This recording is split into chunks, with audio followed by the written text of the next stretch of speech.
Una sa lahat, sinalakay ng mga otoridad ang opisina ng isang lending company sa Makati City. Ang target, mga nasa likod ng lending app na nananakot at nagbabanta umano sa mga kliyenteng hindi makapagbayad. Magbayad. Pero teka, bakit kasama sa raid ang social media influencer na si Rendon Labrador? Alamin natin maya-maya lang. Magandang hapon, Pilipinas! Narito na ang malalaking balita sa Frontline. Dalawang binihag na Amerikano sa gyera sa Israel pinalaya na ng Hamas. Pero 200 hostages hawak pa rin ng grupo. Bangkay ng isa pang OFW na nadamay sa bakbakan ng Israel at Hamas dumating na sa bansa.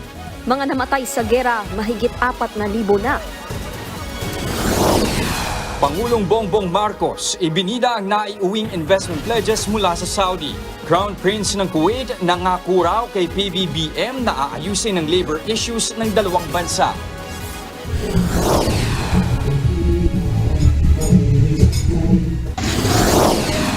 Mga nakakarindi at nakakabulabog na campaign jingle, pwede bang ireklamo?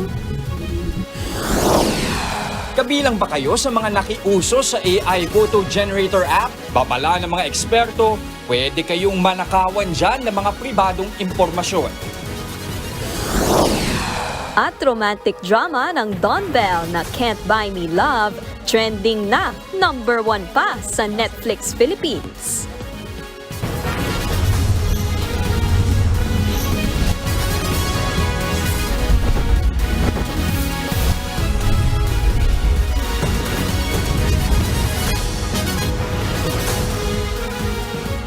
Sinalakay ng mga otoridad ang opisina ng isang online lending company sa Makati City. Pinagbabantaan daw nito ang mga kliyenteng hindi nakakapagbayad. Kasama sa raid ang social media influencer na si Rendon Labrador na pinayagan umano ng pulisya na makipag-collab. Nasa frontline ng balitang yan, si Ian Suyu.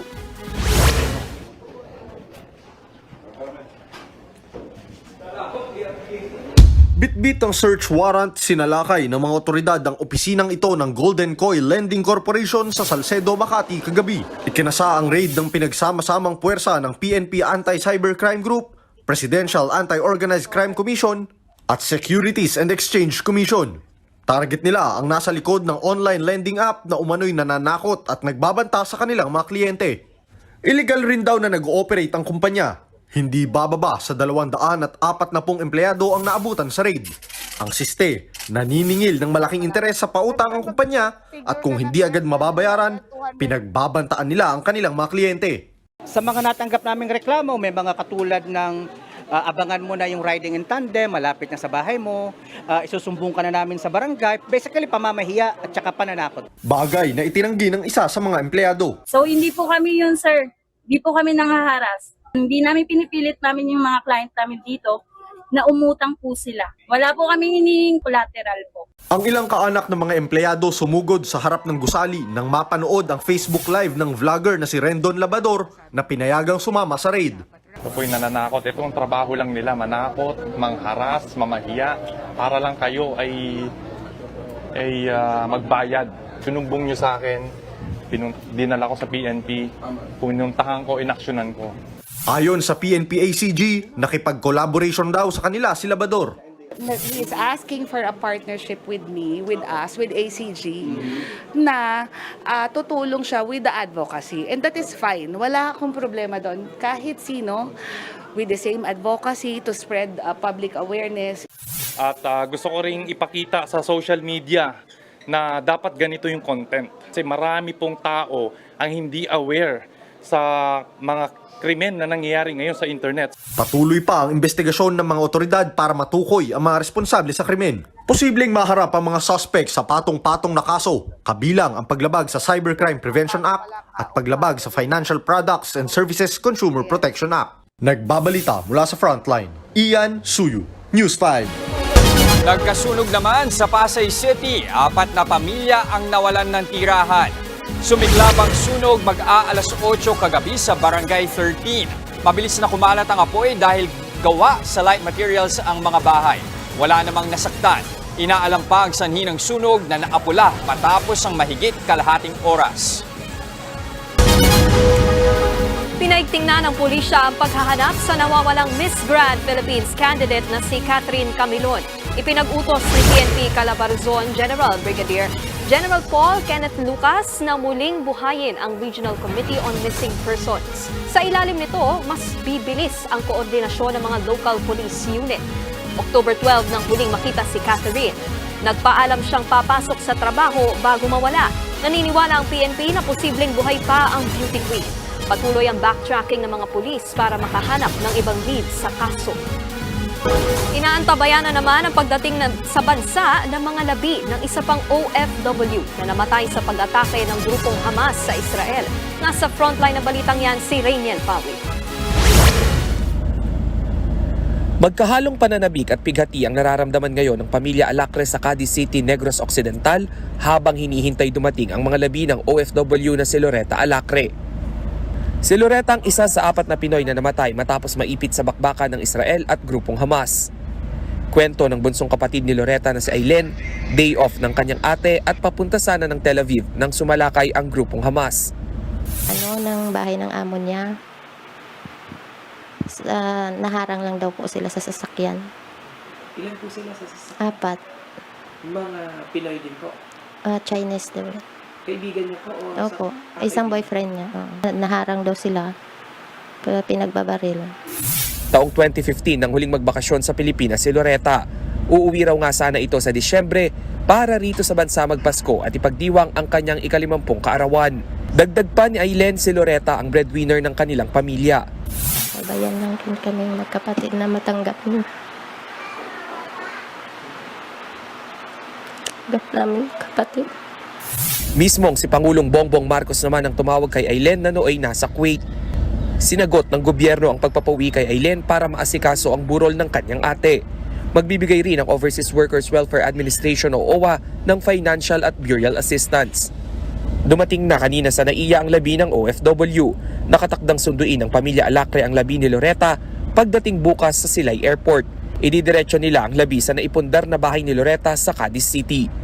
Nagbabalita mula sa Frontline, Rainiel Pawid, News 5.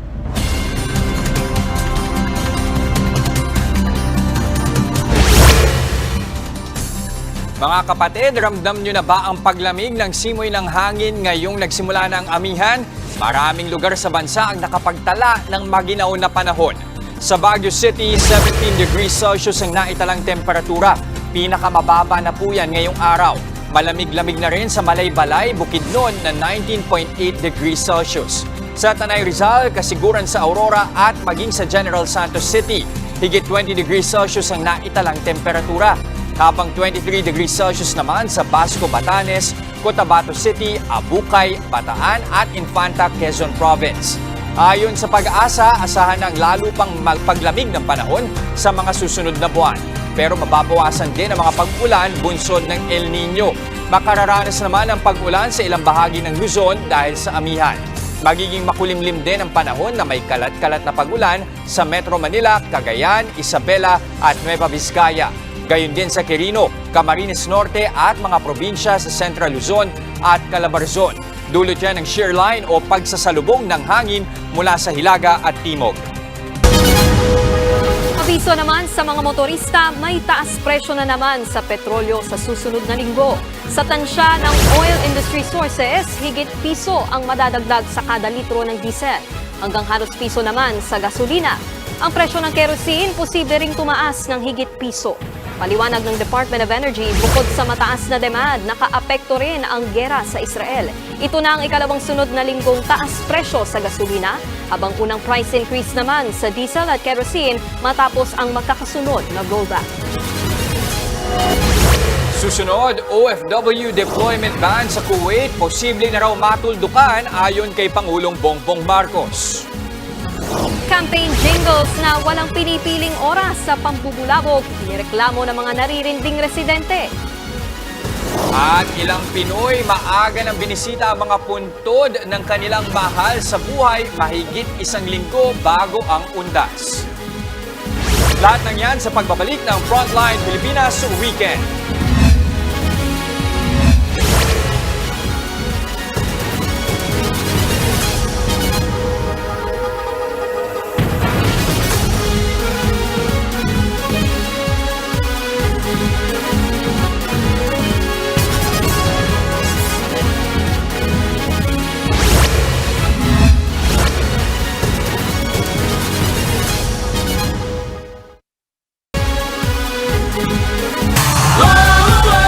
Bilang Pilipino, bilang Pilipino.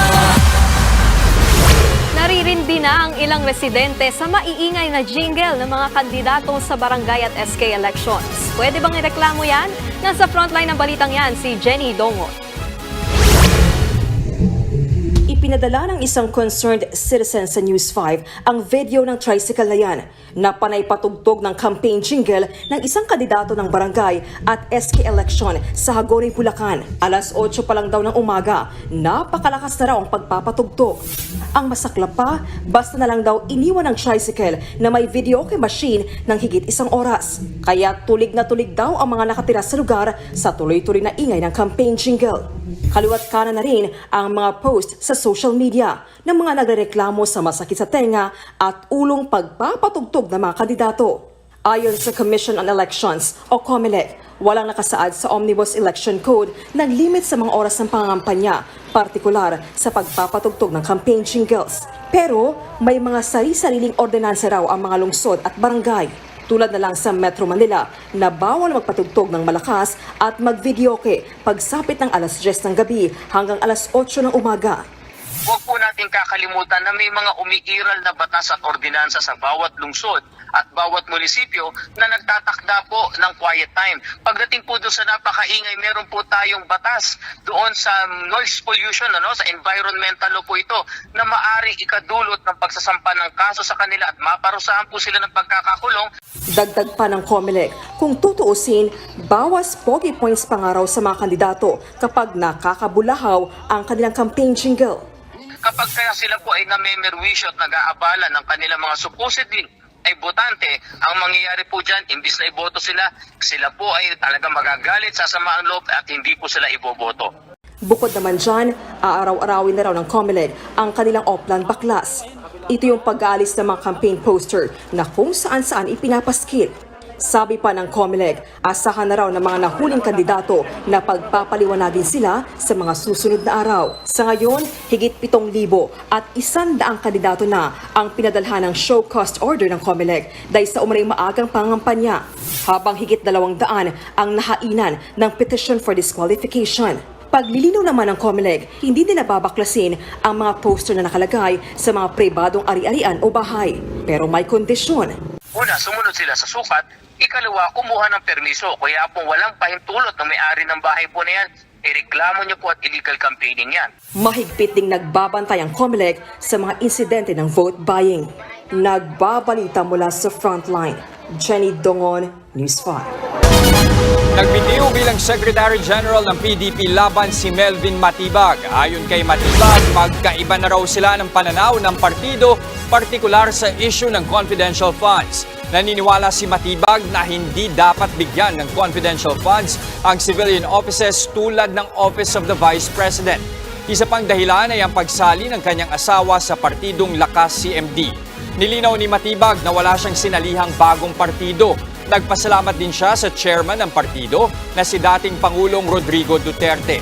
Noong 2022 presidential elections, nahati sa dalawang paksyon ng PDP, ang Cusi at Pimentel factions. Sinuportahan ng Cusi faction ang kandidatura ni Pangulong Bongbong Marcos.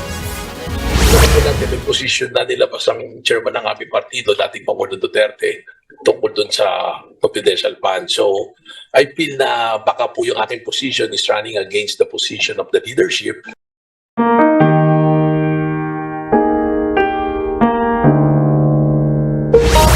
Mahigit 1 linggo bago ang undas, may mga kapatid tayong inagahan na ang pagbisita sa mga yumao nilang mahal sa buhay. Naglabas na rin ang panuntunan ng ilang lokal na pamahalaan at sementeryo para sa mga dadalaw. Live mula sa Manila North Cemetery, nasa frontline ng balitang yan si Faith Del Mundo. F, gano'n na ba karami ang bumisita dyan?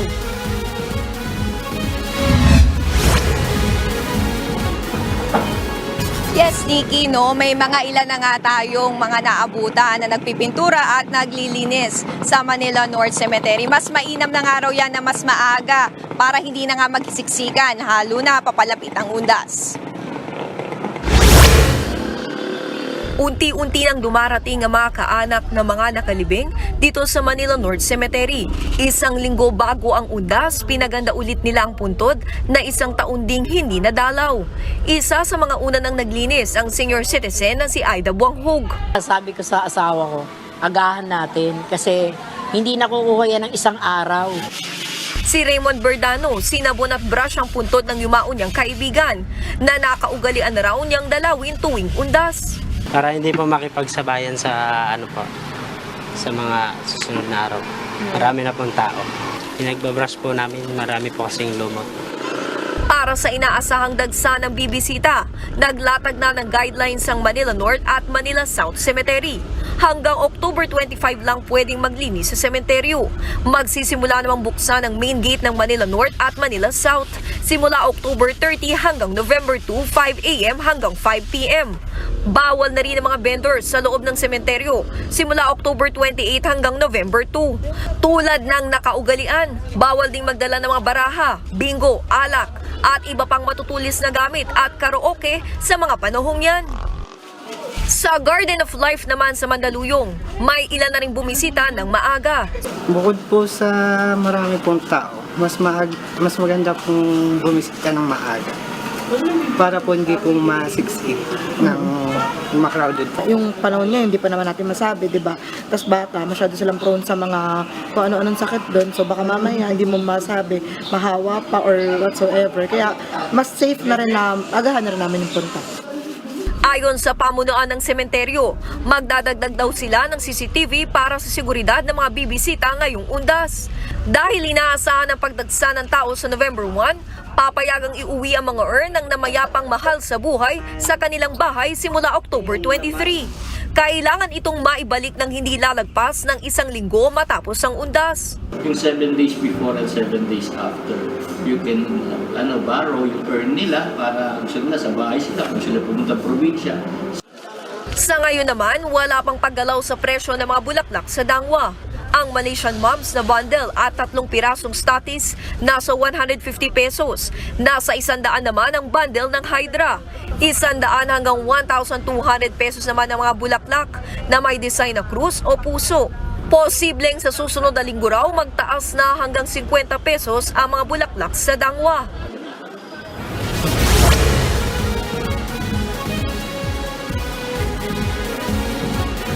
Paalala naman niya sa publiko na simula October 25 ay bawal na nga magpasok ng kahit anong uri ng sasakyan sa loob ng Manila North Cemetery. At temporary naman isususpend simula yan October 28 hanggang November 2 ang pagpapalibing sa Manila North Cemetery. Samantala sabi nga ng MMDA ay magpapakalat sila ng halos 1,500 na mga enforcers na magmamando ng trapiko sa mga sementeryo sa Metro Manila.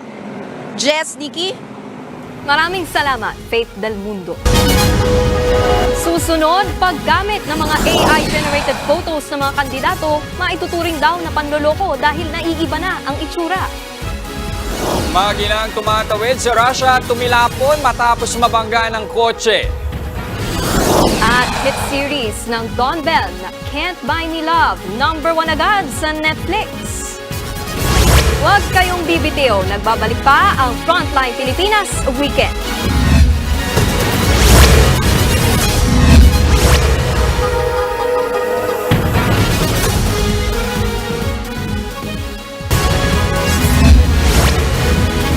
Nakauwi na sa bansa si Pangulong Bongbong Marcos mula sa kanyang pagbisita sa Saudi Arabia. Bukod sa mga naiuwing investment pledges, ibinida rin ng Pangulo na posible rin bawiin na ang deployment ban ng mga Pinoy sa Kuwait. Nasa frontline ng balitang yan si Elaine Fulgencio. Pasado 3:00 ng hapon kanina, dumating sa Villamor Air Base si Pangulong Marcos Jr. at ang kanyang delegasyon mula Saudi Arabia. Ayon sa Pangulo, matagumpay ang naging pag-uusap ng mga leader ng bansa sa ginanap na ASEAN Gulf Cooperation Council Summit sa Riyadh. Malaking tulong daw ang aabot sa $120 million na investment pledges na nakuha ng bansa. Under this agreement, A 500-person capacity training facility will be established in the Philippines to upskill Filipino employees in various professions in the construction industry.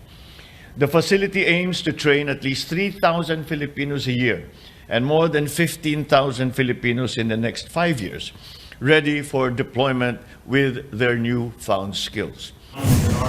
Mayroon pang 3 business-to-business agreements ang DTI at Saudi business leaders kung saan tututukan naman ang healthcare, hotel and restaurant at maintenance and operations.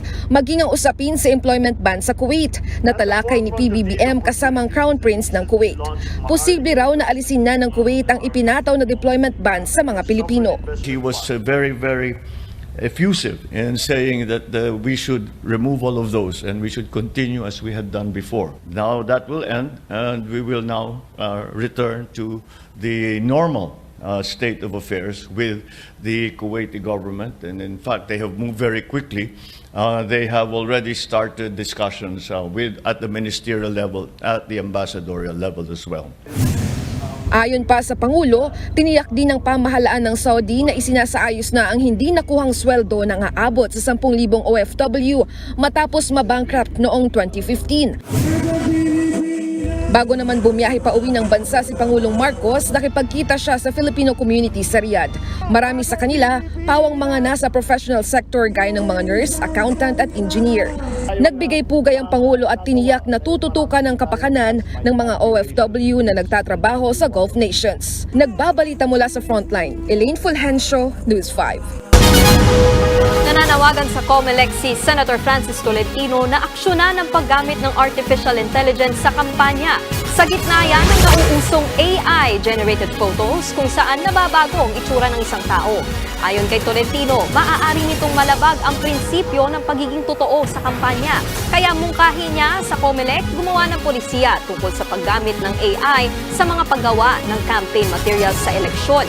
Pag-aaralan daw ito ng COMELEC. Nauuso nga po ngayon ang paggamit ng mga AI photo app, pero babala ng ilang eksperto may banta ito sa privacy at pwedeng makompromiso ang inyong pribadong impormasyon. Nasa frontline ng balitang yan, si Brian Castillo. Mapasikat o hindi, nakiuso na sa trending na artificial intelligence o AI photo app. Sino ba naman ang hindi maaaliw na sa isang click lang, glow up agad ang pictures mo? Pero ang mga yan, ipinagbawal kamakailan ng Department of National Defense sa kanilang mga empleyado at mga miyembro ng Armed Forces of the Philippines o AFP. Kasunod yan ang nilabas na memorandum ni Defense Secretary Gibo Teodoro na pinaiiwas ang kanyang mga tauhan sa naturang AI photo generator app.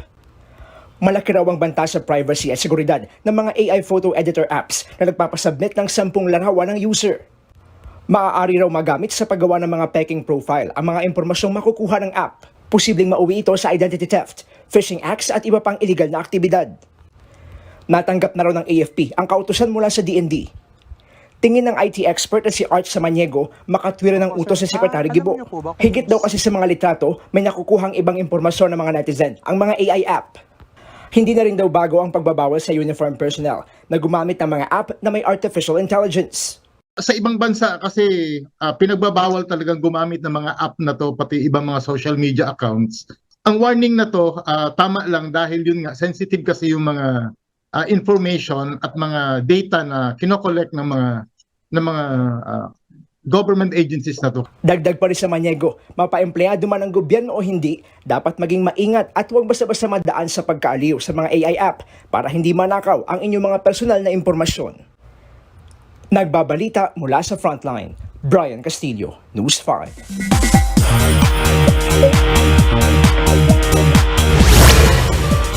Not for sale. I need to make a call. Hindi na mapigilan ang Can't Buy Me Love Forever. Sa unang linggo ng bagong Don Bell series, nag-number 1 agad yan sa top shows ng Netflix Philippines. Trending din sa X ang ika-6 na episode ng series. Sa bagong episode, hindi iniwan ni Bingo played by Donnie Pangilinan si Ling, played by Bel Mariano, kasunod ng kidnapping sa kanya. Ngayong araw ang release ng bagong episode, kaya tutukan nyo yan. Sa mga kapatid viewers naman, may mga bago kayong shows na aabangan dito sa TV5. Simula bukas, bago ang tugtugan at sayawan sa Asap Natin To. Mapapanood na ang OG game show straight from the US, ang Celebrity Family Feud. Sa October 29 naman, 9:30 p.m. pagkatapos ng I Can See Your Voice, magkakaalaman kung sino ang talentong worth the Golden Buzzer sa Britain's Got Talent. Meron ding mga mapapanood sa bagong oras, gaya ng Pira-Pirasong Paraiso na 2:30 p.m. na simula sa Lunes. 3:15 p.m. naman ang Nag-aapoy na Damdamin. 4 p.m. ang Niña Niño, ang pagbabalik sa Santa Ines. At ang best episodes ng Face to Face pagpatak ng 4:30 p.m. At heto pa ang isa. Sino kaya itong paparating na bagong kapatid na dagdag pampahappy ng ating morning? Abangan yan! Nagbabalita mula sa Frontline, Laila Pangilinan, News 5. Susunod, sleeper bus na mala business class. Babiyahe na pa Baguio sa Lunes. Subukan nga natin yung sakyan. Tuloy-tuloy ang balitaan sa Frontline Pilipinas Weekend.